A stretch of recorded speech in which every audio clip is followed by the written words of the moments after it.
Hola a todas y a todos, bienvenidos a Liderar con Alma, el podcast que hemos creado desde Almatia para charlar con empresarios y empresarias sobre su trayectoria profesional, pero con un discurso menos formal de lo que estamos acostumbrados a escuchar en conferencias, mesas redondas, etc. Y bueno, veis que hoy no estamos en el sitio habitual porque nos hemos venido a Sevilla para un capítulo muy especial con una persona muy especial que además no es de Extremadura, aunque yo sé que ya la siente como suya, porque ha venido en varias ocasiones a Mujer Ejecutiva 360, nuestro congreso también ha estado. Y bueno, os presento a Yolanda Sáez de Tejada y Vázquez de su madre, que es escritora y poeta contemporánea, autora de 20 libros, ni más ni menos, empresaria cultural, conferenciante y coach estratégica experta en visibilidad femenina. También es profesora en programas de posgrado, creadora de proyectos, impulsora de redes de mujeres y habitante natural del escenario y de la palabra. Pero Yolanda no es solo lo que ha construido hacia afuera, es también la niña que no encajaba en casa, la adolescente que escribía para no romperse, la artista que aprendió el ritmo del mundo desde el cuerpo y desde el directo, y la mujer que decidió no suavizarse para gustar. Ha vivido muchas vidas en una sola, la del arte, la de la empresa, la de la poesía, la de su aldea, la de la maternidad y la del nomadismo consciente. Y en todas ellas hay un hilo común, la necesidad profunda de ser, decir y de ocupar espacio sin pedir permiso. Hoy no vamos a hacer un repaso de premios y de currículum, que tiene bastante. Hoy vamos a recorrer su historia desde dentro, de cómo se construye una identidad propia, cómo se aprende a mostrarse sin traicionarse y cómo se lidera una vida desde el alma. Bienvenida, Yolanda. Madre mía. ¿Qué te ha parecido? Pues me ha encantado, ¿sabes por qué? Porque, de hecho, me emociona un poco, porque estabas hablando de mí uniendo la mujer y la niña. Sí. Y esa parte, ¿no? De decir, vale, no pido permiso, no pido perdón. Y todo eso siempre me remueve mucho por lo que me ha costado llegar hasta aquí. Total, es un proceso que ahora hablaremos de él. Y quería preguntarte, fíjate, hoy tenía pensado, digo, como es un episodio especial aquí en Sevilla, en un sitio diferente, que quería preguntar, digo, siempre empiezo con una pregunta sobre los orígenes o sobre cualquier cosa, pero quería preguntarte cómo estás, cómo te sientes hoy, viernes 19 de enero, 16 de enero, perdón. Qué bonito, me encanta que me pregunte eso. Pues fíjate, me siento feliz. ¿Sí? Y a mí me gusta mucho utilizar la palabra felicidad, porque la felicidad no es algo constante. O sea, las personas dicen, yo quiero ser feliz y lo busco, pero la felicidad son pequeños momentos. Total. Entonces, si tú te ocupas de construir esos pequeños momentos, entonces, bueno, pues me siento muy feliz porque me he ocupado, te has ocupado y no sé, es como... Yo diría que es un día grande. Estoy feliz, es un día grande. Es un día especial. Yo además, cuando siempre nos ponemos a ver Pilar y el resto del equipo, pues a quién traemos al podcast, al siguiente episodio. Yo siempre tenía ahí la cosa de Yolanda tiene que venir, porque Yolanda es muy especial para Almatia, realmente, y para Pilar, sobre todo. Y claro, decíamos, tiene que venir. Y cuando ahora se juntaban 2 o 3 cosillas, ¿Sí? digo, es el día para que Yolanda venga al podcast. Así que nos hace muy feliz tenerte aquí. Muchas gracias. Y tu presentación, de verdad, ¿Te ha gustado? me la mandarás. Sí, te la mando.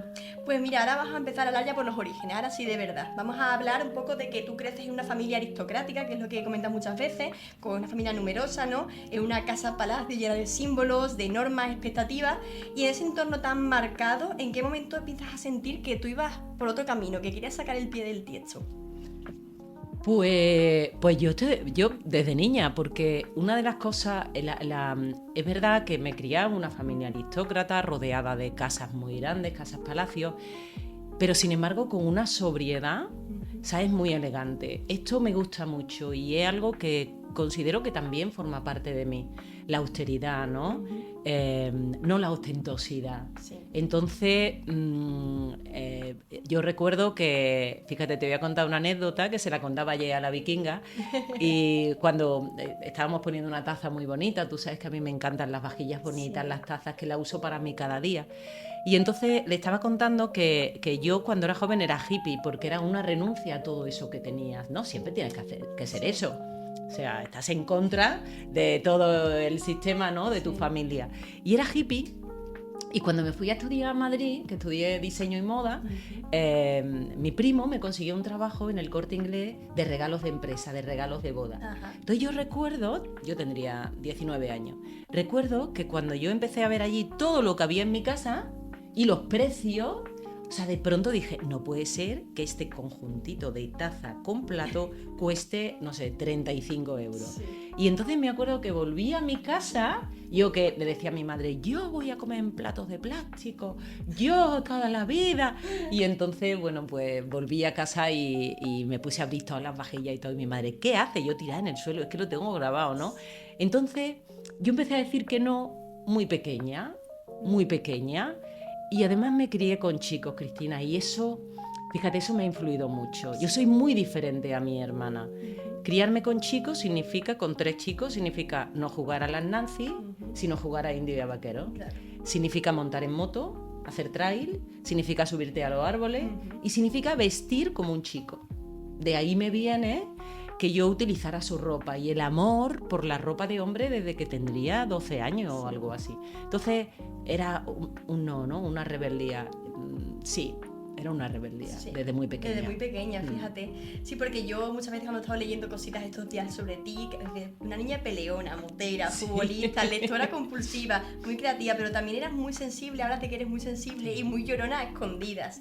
Entonces, ¿cómo se gestiona siendo niña sentir tanto cuando a lo mejor no había espacio para ese sentimiento, para ese... No lo había, Cristina, y además lo estás explicando muy bien, porque si tú te crías con chicos, al final tú terminas llorando, porque yo soy Paz, o sea, persona altamente sensible.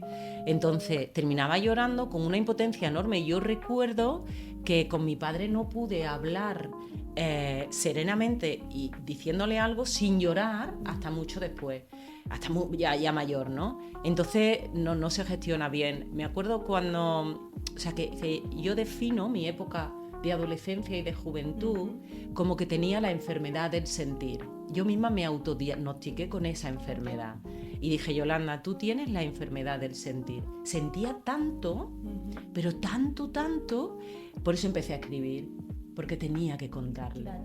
Y claro, ese discurso no era propio con mi hermano, porque, o sea, a mí me gusta mucho y ya tengo el oficio de poeta y la poesía me sirve para sanarme, para contar todo eso, para contar los miedos, ¿no? Las lágrimas escondidas, ¿no? El querer, y yo te pego, porque yo pegaba mogollón, ¿eh? Pero luego me decían una palabra que me dolía y lloraba. O sea, fíjate, no lloraba peleándome y tirándome al suelo, pero lloraba por una afrenta. Claro, fíjate, porque también hablando un poco de eso, de lo que has tenido que enfrentarte también de tu familia, he leído en algún sitio que te decían que eras frívola, cuando ya creciste, que eras frívola y que no te dedicabas a nada serio. Sí. Y claro, ya me cuentas esto que de que pequeñita ya esa sensibilidad, y cuando ese mensaje viene de la familia ya con cierta edad y empiezas en el mundo profesional, ¿cómo se siente, cómo se sobrelleva eso? A mí me ha costado muchos años, yo creo que esto no lo he hablado en ningún podcast, ¿eh? Fíjate. Y me encanta tu pregunta. Me ha costado muchos años reconciliarme con mi padre, porque en igualdad de, con mi hermano, ¿no? En igualdad de acciones que teníamos la empresa, mi palabra no valía nada, ¿no? Porque la niña, son cosas de la niña, las cosas de la niña. Y yo recuerdo cuando yo me fui a Madrid a estudiar, ¿no? Que empecé a trabajar de modelo y de corista, y a la misma vez hacía mi carrera y a la misma vez hacía un máster en recursos humanos.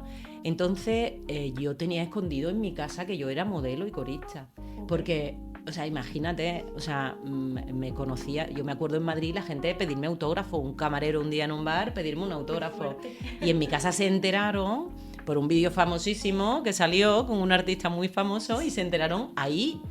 En mi casa eso era frívolo, porque las niñas no yo tengo un poema muy bonito que habla de eso. La niña no tiene que ser artista. La niña es una niña bien. La niña no, eso de que se desmadre, y esa manera de vestir que tiene la niña, que cuando es joven o niña nos hace gracia, pero cuando ya eres mayor, y yo iba por Andújar con mis faldas hechas y encima diseñadora de moda, Claro. unas faldas preciosas hechas de camisas de hombre, mezclando, no sé, era mi estilo, bueno, lo sigue siendo. Sí. Y entonces mi hermano era, así no puedes ir tú a ningún Claro. sitio, o sea, esto es... Y ya cuando fui corista y modelo, eso ya era una frivolidad. Claro. O sea, eso era ya, o sea, no complicado sé. de asumir, claro, por su parte, porque a lo Sí, mejor no era lo sí. común, no era difícil de a lo mejor de digerir, pero bueno, pero tú seguiste para adelante. Yo seguí, sí. Yo Eso seguí. es importante. porque Eso es muy mucha gente importante. abandona. No sé cómo fue, ¿eh? Yo me acuerdo un TEDx que grabé, Ujú. un TED, una Sí, conferencia, una conferencia. que yo contaba. Yo he sido como un burro, porque los burros tienen la orejera. Y entonces, en algún momento de mi vida, algo me hizo ponerme esa orejera. Y ahora me veo, y hay veces que me da mucha pena, ¿eh? Porque digo, toda la vida con la orejera puesta, toda la vida. Y cuando por fin ya empiezo a conseguir algo, entonces soy madre, tengo que ser perfecta, tengo que ser... O sea, es como agotador. Por eso ahora soy tan libre, Cristina. Claro, pero hay que serla, a mí me parece fenomenal, vamos, a mí me parece increíble que, sobre todo porque ahora que has comentado el tema de modelo, lo de corista, que yo esto lo hablé con Pilar y me dice, ¿tú sabes que haya sido corista de Luis Miguel? Sí. Y yo dije, ¿cómo? Que yo solo lo sabía, lo descubrí, Vale. lo he descubierto hace nada. Que me Qué bueno. haciendo la investigación sobre Yolanda ha sido cuando he dicho, me lo comentó Pilar y digo, no me digas, yo sabía que había sido corista, pero no sabía de qué artistas y digo, jope, qué barbaridad. Sí, de La Unión, de Sí, Joe Cocker, luego lo he leído, luego lo he sí, leído. súper bien. ¿Y cómo viviste esa exposición pública? Aparte de tu familia, ¿cómo se vive esa exposición pública y ese ritmo de escenario? Porque entiendo que empezaste muy joven y que... Sí, con 18 años llegué a Madrid, la verdad que enseguida me Claro. contactaron, una amiga de la Sí. chica con la que vivía, ¿quieres ser modelo? Yo dije que sí. Ujú. Luego en un anuncio que era Chicas me dijeron, oye, ¿quieres hacerle los coros a Chris? Era de Amistades Peligrosas. Ujú. Y yo sí, que yo no canto bien, pero como era todo televisión y playback, y oye, de ahí la casa de discos Wea pues me fichó y entonces empecé a hacer televisiones. Pero a mí esa no era mi vida, Cristina. No, yo me acuerdo, era mi profesión. Ujú. O sea, yo me pagaban y con eso me pagaba la carrera. Claro. Pero a mí eso no... O sea, hay un momento en el que yo cuento que la vida eligió por mí. Era una chica, vale, pues muy vistosa y entonces empecé a trabajar, pero yo no lo decidí, lo decidió la vida. Yo dije que sí. Sí. Y por eso yo, vale, sí, me acuerdo además haciéndole los coros a Luis Miguel, que te voy a contar lo que me está pasando. Pues yo siempre, vale, corista de Luis Miguel, vale, pero era como, bueno, lo he hecho, ¿no? Sí. Pero ahora estoy viendo la serie, Vale, sí. porque todo el mundo ha visto la serie y todo el mundo me sí, pregunta. sí. Yo no la he visto tampoco. Bueno, ya, pero la gente me pregunta, y total, he empezado a verla. Y entonces, de pronto, he sido consciente De lo que... de la brutalidad de que una niña de pueblo Claro. llegue a ser la corista, pero ahora, o sea, con mi año, que todo el mundo me decía, ¿de verdad has sido la corista? Y yo, sí. Como pero, cualquier cosa ahí. como, y de La Unión, o de yo qué sé, Sí. o de... Pero es que ahora, digo, Yolanda, es que nunca has sido consciente, o sea, de dónde has llegado en cada momento. Entonces, pues no era consciente. No era consciente. No. O sea, no era... No. Vale, era ahí y se acabó. Y ese pasado artístico que tienes, hoy que das conferencias, Sí. ¿no? Notas que eso, que se notas esa Claro. rama artista en tu forma de ser y de totalmente. Yo soy una showwoman, aunque dicen mi hija, mamá, esa palabra, digo, existe, showwoman, yo. Claro. Yo amo el escenario. O sea, yo me subo a un escenario, yo llevo todo súper bien preparado y a partir de ahí improviso. Claro. Y me bajo. Bueno, tengo una conferencia que la doy con guantes de boxeo. Totalmente espectacular, con sonido, con música. Cada conferencia además es diferente porque... Claro. Por aunque el público, por el y por espacio. mí, ¿no? Porque pienso, ostras, y además, como cada vez trabajo más, ¿no? Con la inteligencia artificial, le hablo a la pantalla me contesta, me falta meterme dentro, abrazarla. Me apasiona el escenario, me apasiona. Soy muy, en mi tierra se dice papelera, no sé si lo usáis. No, Papelera no, es de papel, de entiendo, guión. sí. Me Novelera, apasiona. Novelera. Uf, así como se dice en Extremadura. me encanta, pero además lo hago en mi casa. Sí. O sea, de pronto salgo y digo, os cuento que hoy va a llover, ¿no? Qué O sea, guay. me encanta, sí, me Hombre, encanta. pero eso yo creo que alguien que se pone un escenario, porque muchas veces pues eso vas a ponencias, conferencias, y alguien que le guste tanto y que además le ponga esa esencia, no sé, es muy chulo porque te atrapa. O sea, yo he visto conferencias que te quedas con la boca abierta Sí. escuchando, hay otras Sí. que por ejemplo no conectas, Claro. pero es que si conectas es maravilloso, Sí, maravilloso. Pues vamos a pasar al tema de la escritura, ¿no? Porque hemos estado hablando de ello y hemos dicho antes 20 libros y la gente dirá, ostras, porque 20 libros son 20 libros. Muchos, sí. Son bastantes. Y es verdad que eso, que escribes desde los 12 años aproximadamente, para un poco para forma de sanarte, ¿no? De sobrevivir, como decíamos. ¿Y qué pasaba dentro de esa Yolanda cuando se sentaba a escribir? O sea, ¿qué era lo que te producía esa escritura en ese momento? Pues mira, yo tengo una madre muy buena, tan buena, que mi hija me pregunta, mamá, ¿a ti la abuela te regañaba? Y yo no recuerdo que mi madre me regañara.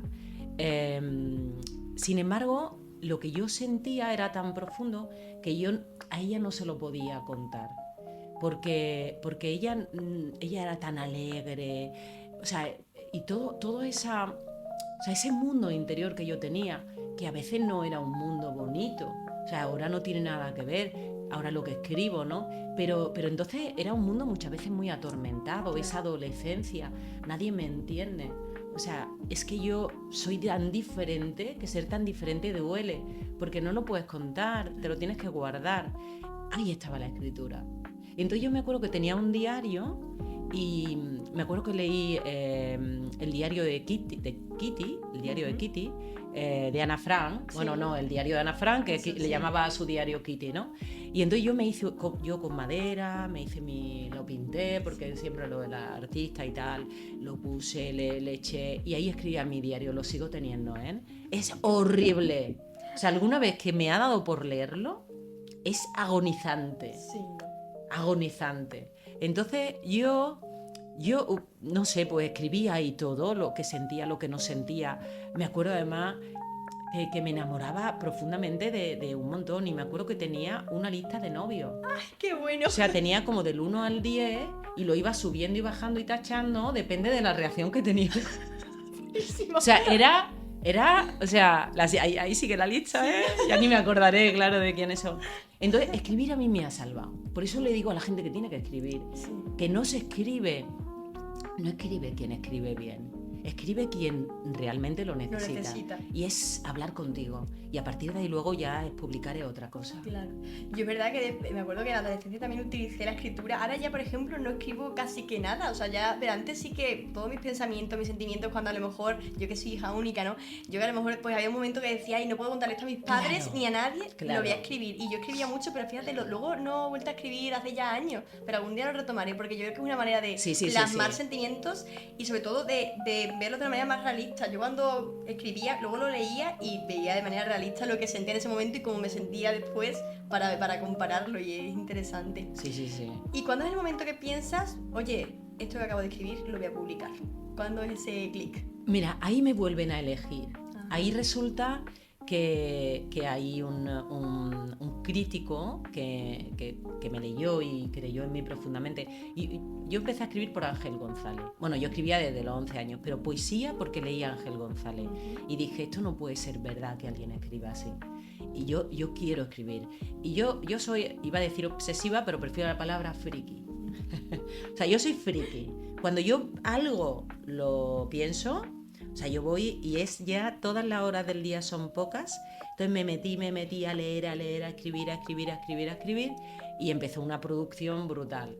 Y entonces, bueno, pues, no sé, pues por los contactos que tenía, yo organizaba un ciclo de poesía en Granada, y claro, a través de ahí, entonces este escritor, este crítico me leyó y me dijo, quiero que publique, Yolanda, porque fíjate qué bonito, quiero medirte con las poetas españolas. Eso me encantó porque, a ver, me dije yo, pero tú crees, ¿no? Este síndrome, ¿no? Bueno, aparte de que era normal el síndrome porque no había publicado. Sí, tal. Y entonces me acuerdo que me presenté a un certamen internacional de poesía en el 2008 y lo gané. Joder. Que además ese certamen estaba destinado a un hombre. Porque en poesía los certámenes, menos el que lleva mi nombre, que ya me ocupo yo de que no, es muy fácil que haya alguien, ¿no? Y me acuerdo que fue Luis Alberto de Cuenca, un poeta maravilloso al que adoro, que estaba en el jurado y apostó por mí. O sea, y fíjate, me pasó una cosa muy bonita ahí, muy divertida, que cuando me llaman, o sea, para decirme que había ganado el certamen de poesía, yo decía, no, pero ¿cómo va a ser? Internacional de poesía, pero ¿cómo va a ser esto, no? Claro. Y entonces me acuerdo que llamé a mi madre. Entonces volvemos a lo mismo. Yo escribía poesía, pero en mi casa era como, la niña ya está escribiendo sus cosas, ¿no? Sí, Nadie me hacía caso, ni a nadie le daba importancia. Yo me acuerdo de ir al Rocío, necesitar escribir la historia de una amiga, irme arriba con la flor y el traje, con todo el ruido abajo, y escribir el boceto. Lo necesitaba soltar. Y entonces cuando me dan el premio, digo, ¿a quién llamo? Digo, a mi madre. A mi madre, claro. Entonces esto no se me va a olvidar. Y mamá, ay mamá, que me han dado un premio. Hija, ¿un premio de qué? Un premio de poesía. Y entonces le digo, vale, mamá, pero un premio de poesía, mamá. Y mi madre callada, ¿no? Y de pronto me contesta, hija, ¿pero a quién le has copiado los poemas?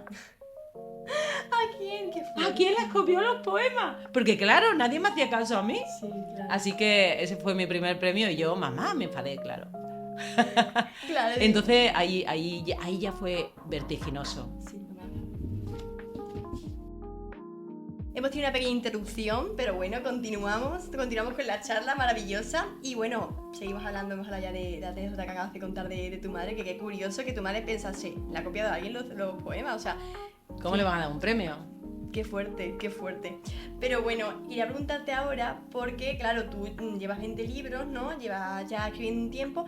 ¿A día de hoy sigues escribiendo esos libros que publicas por sobrevivir o es ya simplemente para publicar? ¿O hay algunos que lo haces por un tema por otro? No, todos son para mí. Para ti. Yo ahora los libros me los escribo yo. Siempre. De hecho, el último libro, el del Club de las Creídas, me encerré en la aldea un verano y dije...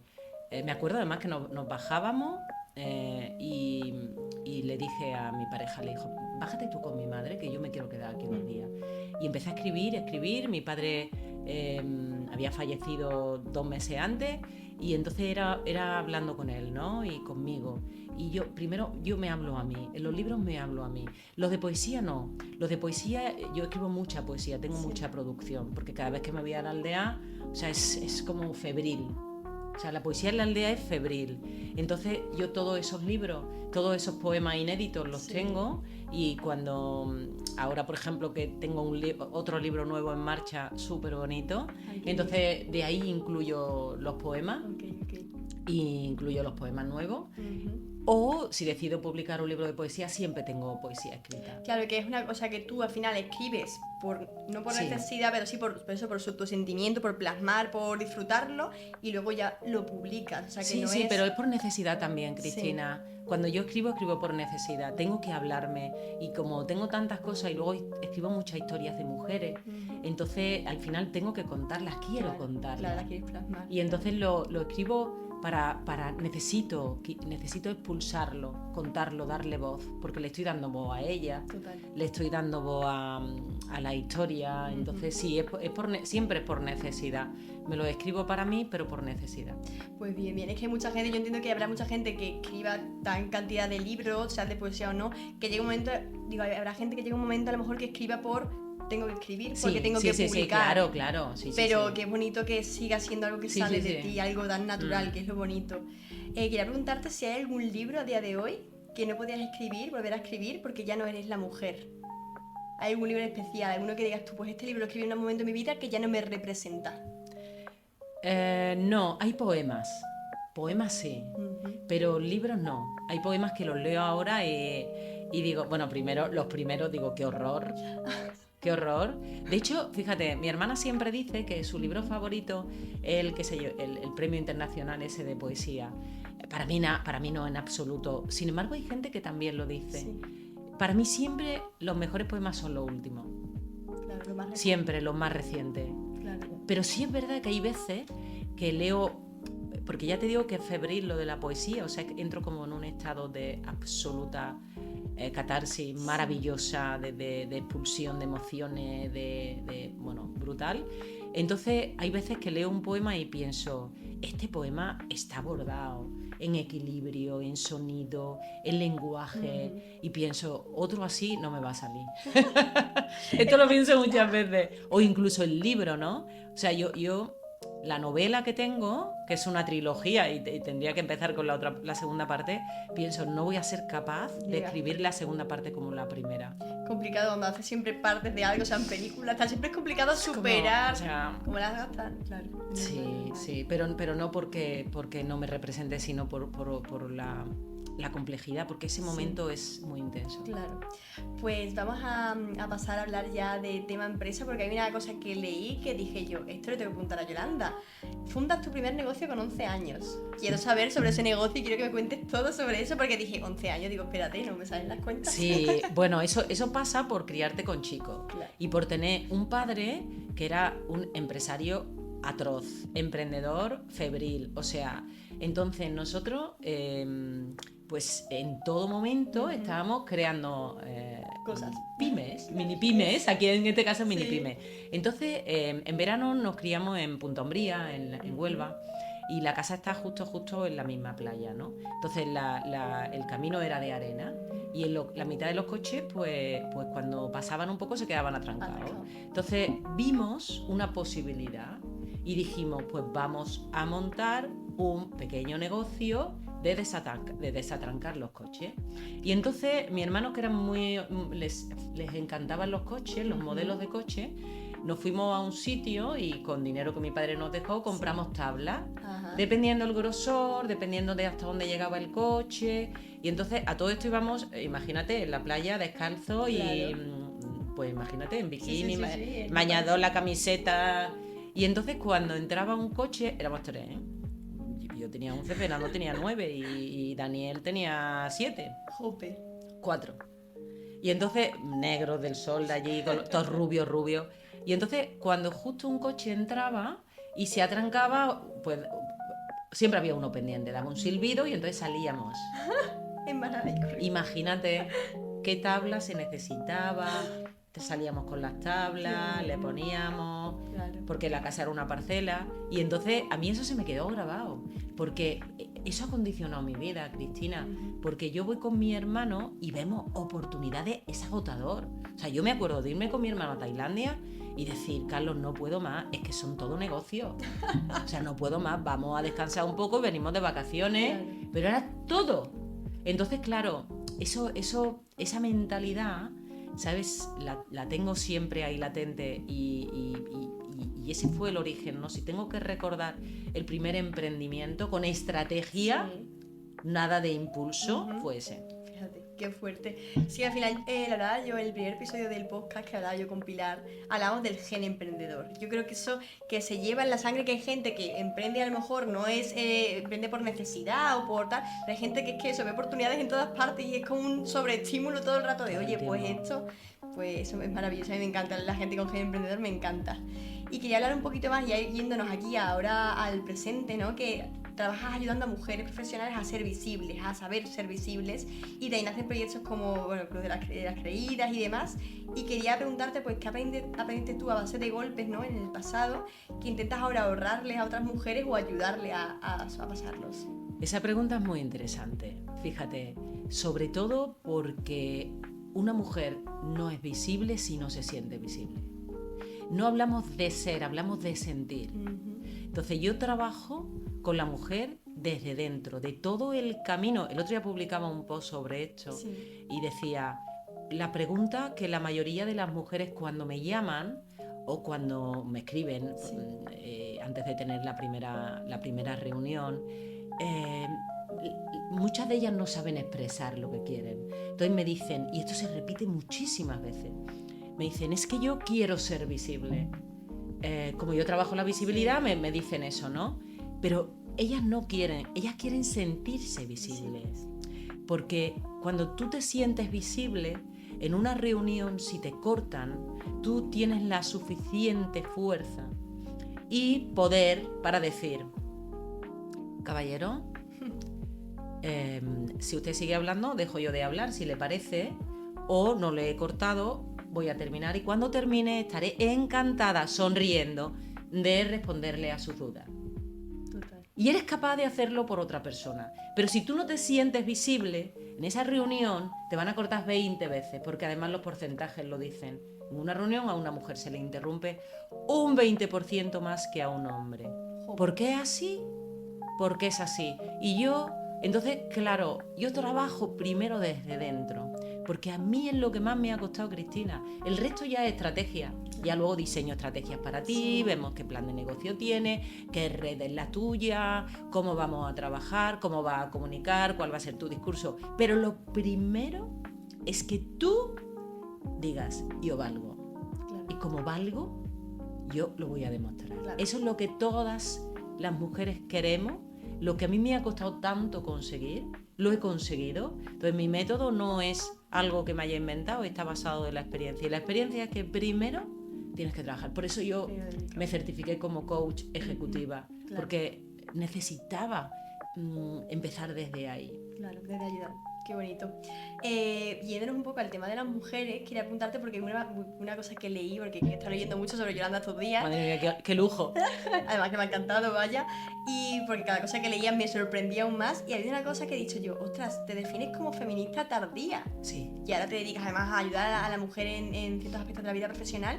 ¿Y en qué momento comprendiste lo que era el feminismo y te hizo quedarte y decirle, voy a hacerlo parte de mi vida y de mi vida profesional a día de hoy? Total. Pues mira, yo no sabía lo que era el feminismo. En mi época de modelo y cantante, de hecho, yo era una mujer objeto. Totalmente. O sea, era mona, posaba, hacía fotografías, me acuerdo de una colección de bañadores, de este tipo boderes, que en un coche espectacular, no sé cuánto. Sí. O sea, era bueno, pues vale. Y me acuerdo que una de las mujeres que más me ha influido a mí, y me encantaría, se lo diré, que la he nombrado aquí, es Nuria Coronado. Ajá. Nuria Coronado fue el origen de que yo entendiera el feminismo como la igualdad de derechos y oportunidades entre las mujeres y los hombres. O sea, no hay nada más, no hay feminazi, no hay lo mismo, o sea, no existe y no tiene nada que ver el machismo con el feminismo. Entonces, el feminismo lo que hace es, queremos ser.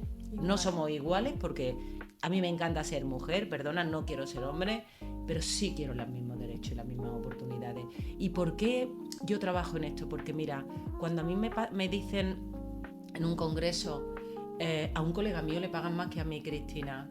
De hecho, me acuerdo que hace poco me pidieron la tarifa y por teléfono jamás la damos, ¿no? Sí. Y entonces me acuerdo que la persona me contactó así a través de un contacto y entonces cuando le dije, mira, no te voy a dar la tarifa porque depende de... Me dice, ya, pero aproximado. ¿Sabes qué me contestó? Yo pensaba que cobraban menos.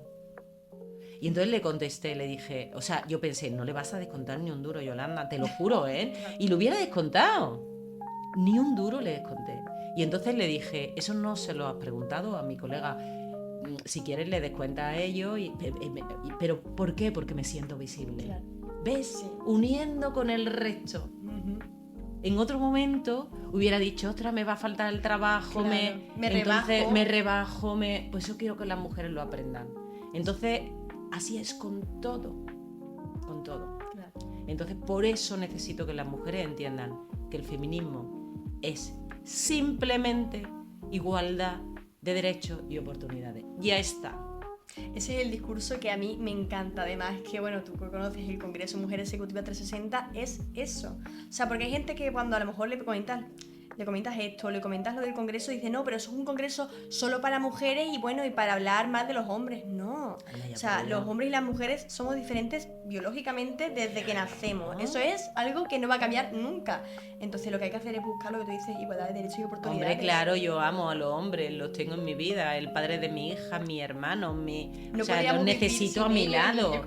Lo que pasa que lo que no quiero es que abusen de mí, que tengan más poder que yo, simplemente por ser hombre. Entonces ahí está el congreso, que además es maravilloso en ese discurso. Hombre, además que tú has estado allí en varias ocasiones y es que es eso, es que todavía cuesta, hay gente todavía que no entiende que el feminismo no es, no, queremos ser más, no, queremos ser igual. Y no queremos menospreciar a los hombres, eso es súper importante, pero todavía hay gente que le cuesta tenerlo en cuenta.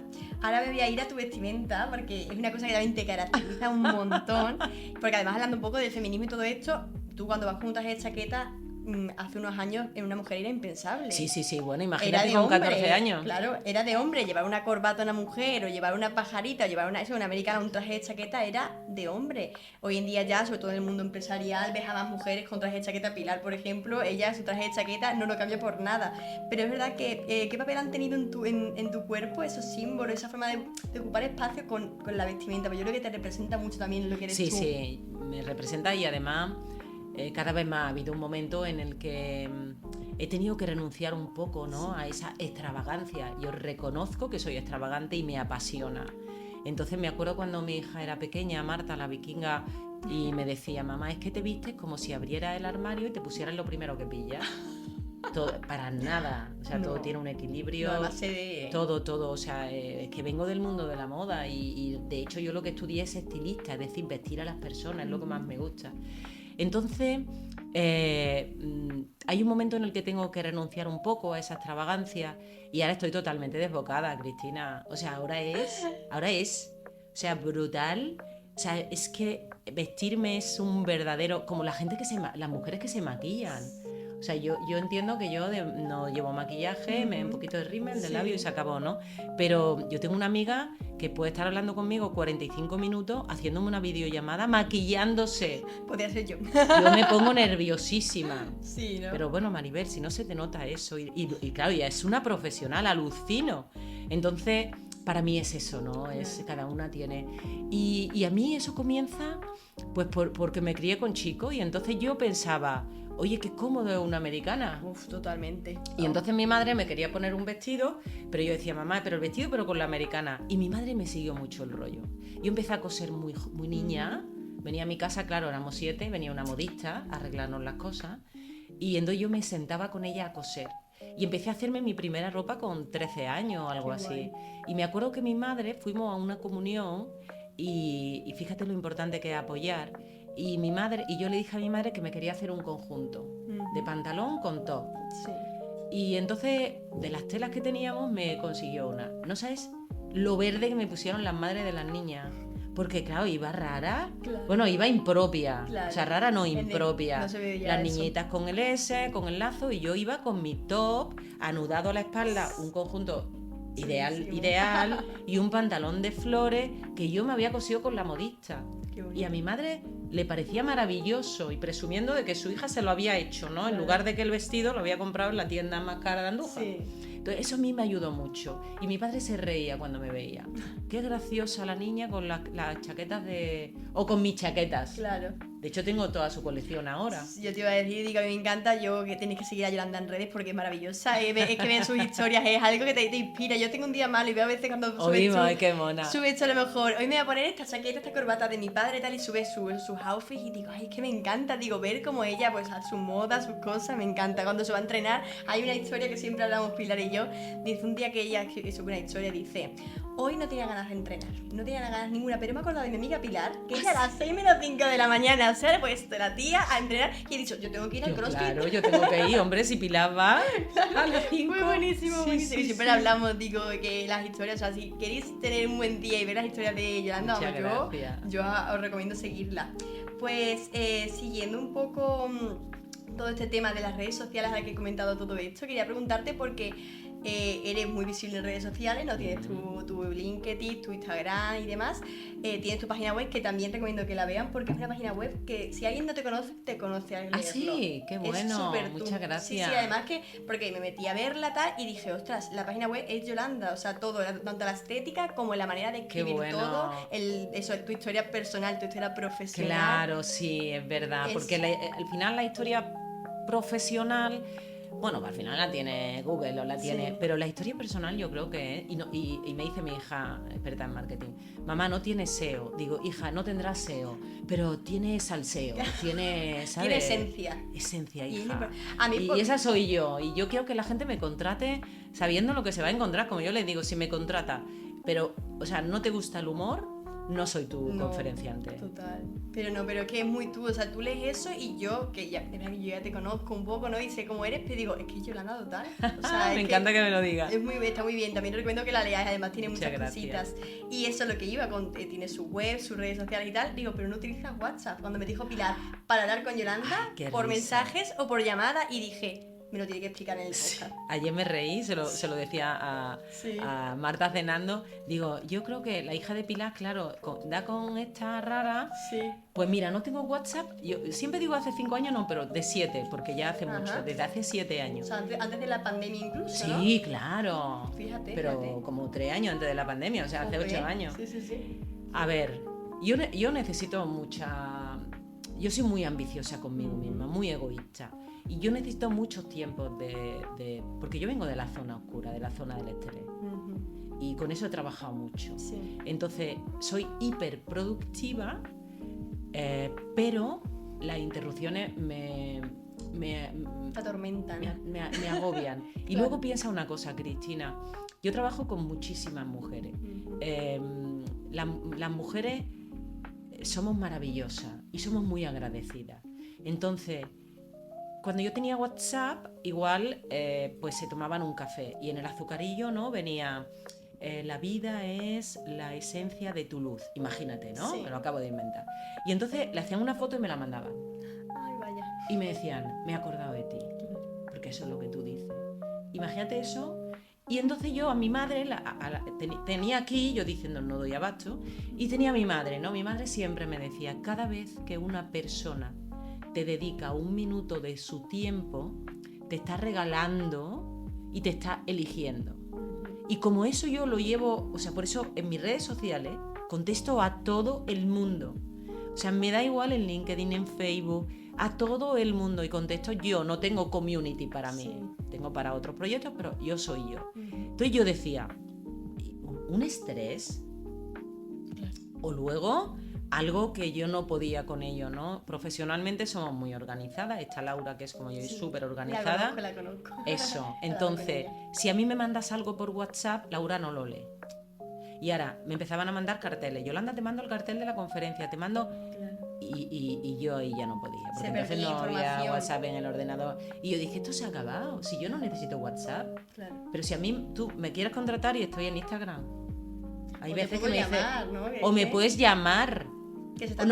Perdona, me mandas un SMS. Que además entre iPhones y mesas, que sí, es como un WhatsApp. Total, además que yo lo he descubierto hablando contigo. Porque claro, yo bueno, y tu madre tiene todo el arte, porque, sí, ¿no? porque es que... O sea, o sea, lo hace mejor que nadie. Las notas de voz, lo otro, bueno. Entonces, sí, claro, no lo necesito. Y es un lujo decir no lo necesito. Pero ¿sabes por qué? Y esto es muy importante. Porque las normas de tu empresa o de tu persona, los límites, los tienes que poner tú. Eso sí es verdad. Porque si tú no los pones, la gente te va a respetar si tú explicas esos límites. Dices, no tengo WhatsApp, y todo el mundo dice, qué suerte, primero no conozco a nadie y luego qué suerte. Son mis límites, yo estoy disponible, ¿sabes? Sí, o sea, sí. Pero una cosa es la profesionalidad y otra la disponibilidad. Y yo, pues, vale, pues no, en WhatsApp no, en mail, en Instagram, en iMessage, lo que tú quieras. Lo que tú quieras. Pues sí, vale. Pero sí, soy totalmente de inteligencia artificial, sí. Trabajo con la inteligencia artificial, digital hasta la vena, total. Pero no tengo WhatsApp. Claro, yo que cuando lo estuve viendo dije, ostras, qué fuerte, tiene que haber un motivo y lo entiendo. Porque es verdad que a mí me pasa que yo con el WhatsApp estoy trabajando y me pasa igual, lo típico, un WhatsApp que a veces que te llegan cosas que no son ni siquiera de trabajo, porque mi móvil es personal, claro. Y de trabajo.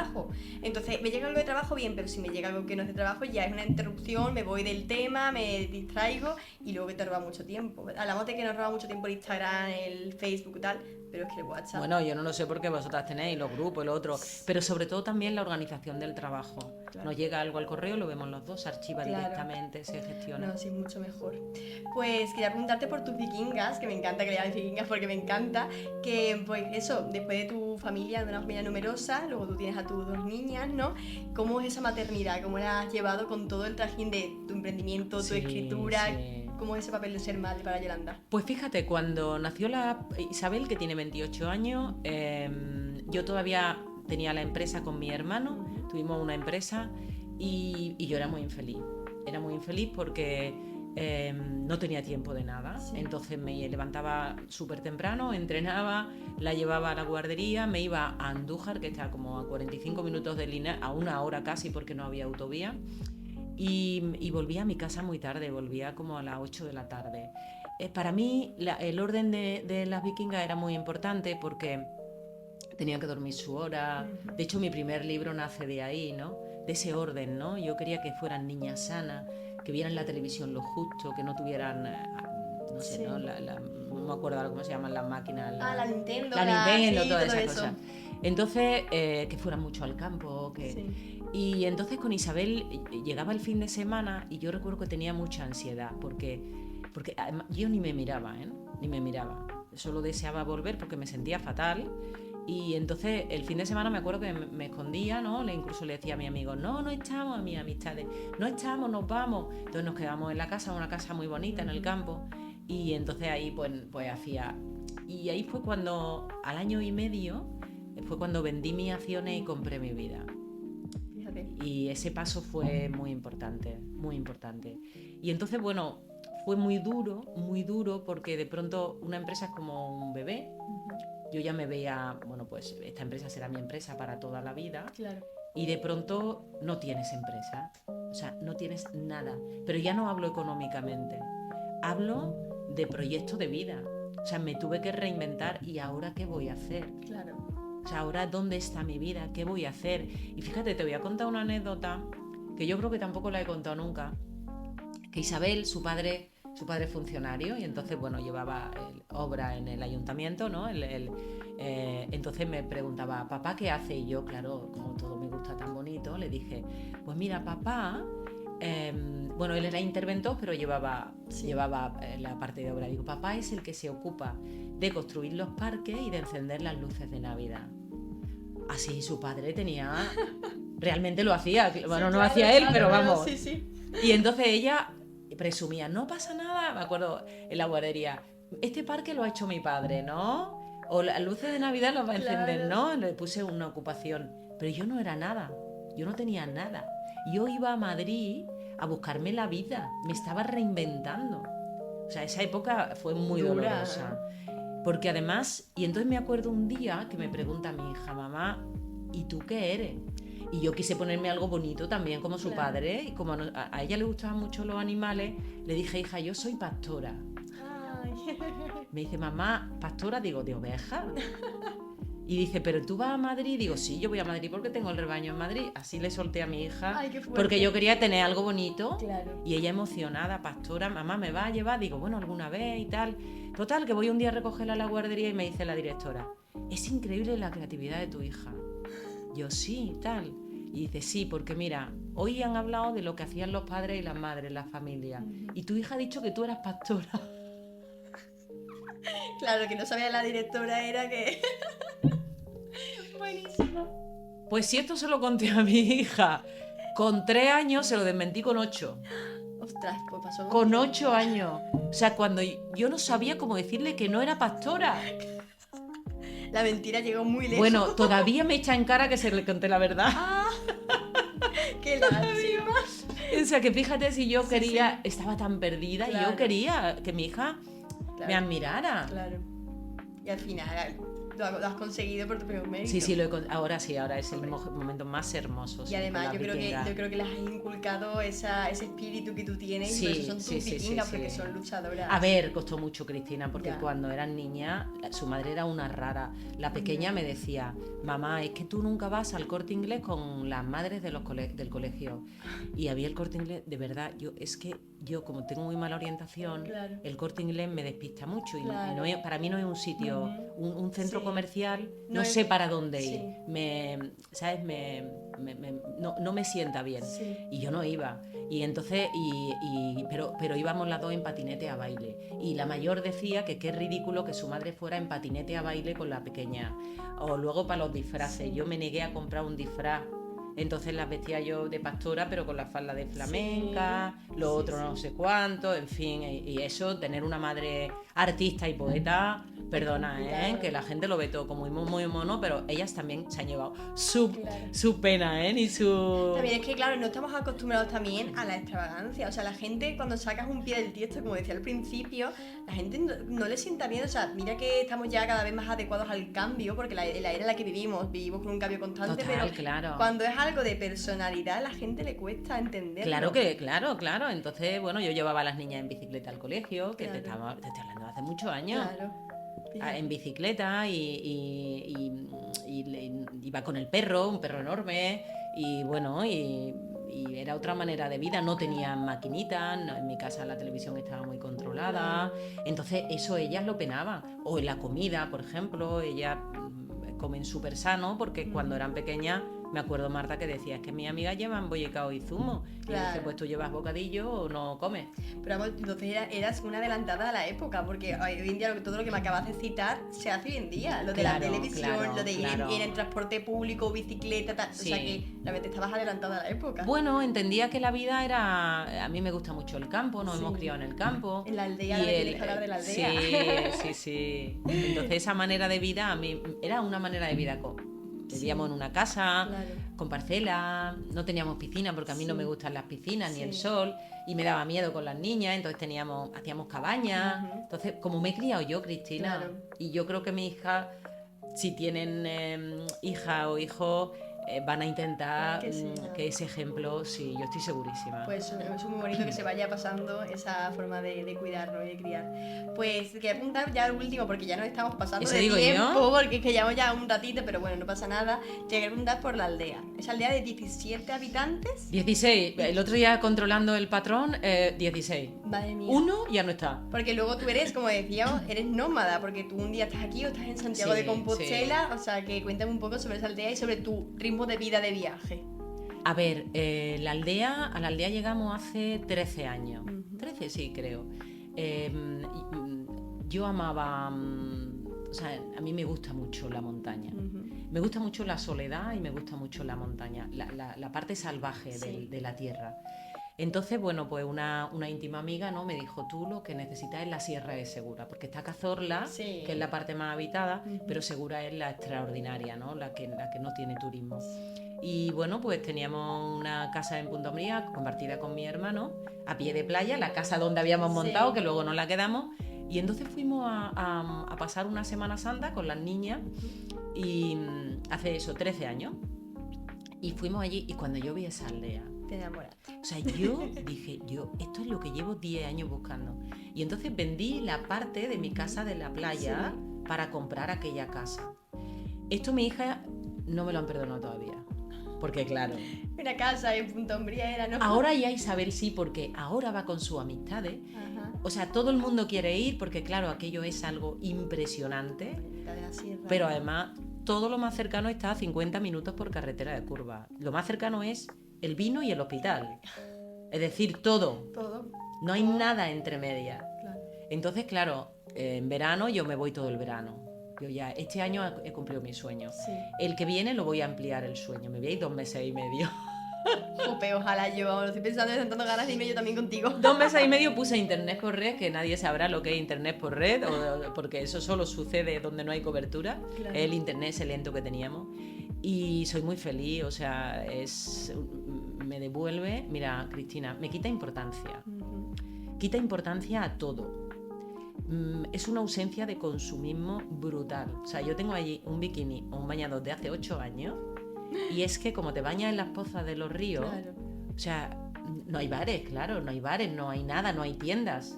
Sube un recovero el martes con el pan y ya no sube hasta la semana que viene. El jueves sube la fruta y la verdura y ahí se puede encargar. Tráeme una chuletilla de cordero. O tráeme unos huevos de las gallinas de... Y el sábado sube una furgoneta que tiene chacinas, quesos, cositas así. Si no coges tu coche, te vas por un paraje maravilloso, 50 minutos, haces la compra en un pueblo que tiene 50 habitantes o 200 y te la trae a tu casa. Pero allí no está... ¿sabes? Y luego la cocina es súper sana porque tienes que cocinar los productos de la tierra. Entonces yo esa vida la amo y allí escribo muy bien. Tu oasis, vaya. Claro, entonces yo cada mes y medio me subo una semana a vivir allí. Y el resto pues viaje. Ahora estamos con un proyecto nuevo que no puedo contar, que lo estrenamos en marzo, pero ahora he dejado muchas cosas para meterme de lleno en ese proyecto. Y estoy muy feliz. Qué Sí. bien. Entonces qué bien. estoy viajando menos. Sí. Bueno, todas las semanas, pero Sí. menos. Un poquito menos. Un poquito menos, no, bastante menos. Pero bueno, pero bien, muy bien. Pues mira, Sí. pues me alegro.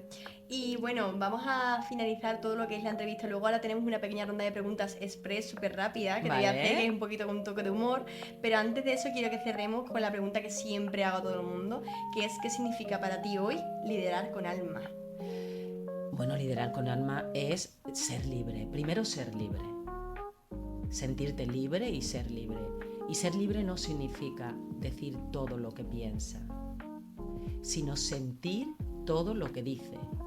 Qué bueno. Liderar es eso, y liderar con alma es inspirar a las personas, pero inspirar desde tu verdad y desde tus valores, porque es imposible liderar con alma si no tienes tus valores y los tienes claros. Total. Que hay mucha gente que piensa, sí, mis valores. No, los valores hay que trabajarlos, porque no son los mismos en los diferentes procesos de tu vida. Pero liderar con alma es inspirar desde esa libertad y desde ese sentimiento, desde ese humanismo, y poniendo siempre a la persona en el centro, inspirarla para que esa persona avance. Qué bonito, pues sí, la verdad es que lo hubiese resumido mejor. Pues vamos a pasar a la ronda esta express, que son 2 o 3 preguntitas, ¿vale? Esto te toca de muy cerca. Si tu vida fuera un libro más, ¿cómo titularías ese libro? Bienvenida, Yolanda. Me gusta. Luego, un ritual cotidiano que no negocias estés donde estés. El vino de las 8. Pero eso también lo dice las redes sociales. El vino de las 8. Agradecimiento constante. Te iba a preguntar qué lugar real o simbólico donde siempre recargas energía, pero entiendo que vas a decir La aldea. Genial. La aldea. Genial. Una palabra que te define ahora mismo. Libertad. Genial. Y te voy a hacer la última, que es un poquito más poética, más sentimental. ¿Qué le dirías ahora mismo a la Yolanda de 12 años que escribía para no romperse para decirle esto es lo que te espera? Mira, yo la abrazaría. Yo no le diría nada, yo la abrazaría, porque esa Yolanda solo necesitaba un abrazo y que le dijeran, te entiendo, ya está, te entiendo, Qué bueno. tranquila, te entiendo, y la abrazaría. Qué bueno. Pues nada, qué bonito cierre para este episodio. Muchas gracias, Qué Yolanda, bonita por estar entrevista, aquí. muchas gracias a ti, Gracias a ti por el trabajo que ha hecho tan maravilloso. Pues ha sido un gusto investigarte, vamos, ojalá, siempre así. Pues eso, muchas gracias y nada, muchas gracias a todos los que nos estáis viendo desde ahí. Espero que hayamos disfrutado y nos vemos en el próximo episodio. Muy bien, adiós. Adiós.